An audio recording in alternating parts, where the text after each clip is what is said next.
En règle générale, les 5 premières minutes, moi c'est ce que je dis souvent, elles sont vraiment déterminantes pour observer le match parce que en fait les deux équipes viennent avec un plan et c'est un rapport de force et donc dès le départ on voit vraiment les intentions que les deux équipes ont.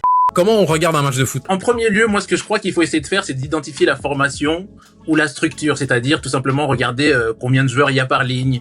Est-ce qu'ils forment des triangles? Est-ce qu'ils tentent de surcharger une zone plutôt qu'un autre, genre, je sais pas, dans l'axe ou plutôt dans le couloir? Je veux dire, ça peut donner déjà une idée de la stratégie. Si on peut creuser, on peut essayer d'identifier les schémas, les circuits de jeu, c'est-à-dire est-ce qu'ils font des passes un peu plus verticales? Est-ce que au contraire, ils prennent plus leur ton? En règle générale, les 5 premières minutes, moi c'est ce que je dis souvent, elles sont vraiment déterminantes pour observer le match parce que en fait les deux équipes viennent avec un plan et c'est un rapport de force et donc dès le départ, on voit vraiment les intentions que les deux équipes ont. Là, on peut aussi regarder après, s'agit-il d'un bloc bas? Est-ce qu'il s'agit d'un bloc médian? Est-ce que, au contraire, ça presse haut? Est-ce que tu penses que la plupart des gens regardent un match comme ça? Tout le monde est à même de voir à quel point une équipe transitionne vite ou pas, ou inversement dans la défense. Est-ce que à la perte du ballon, ils pressent directement, ou alors est-ce qu'ils ont tendance à se replacer pour retrouver leur forme? Je pense que ça, c'est des choses qui sont complètement accessibles.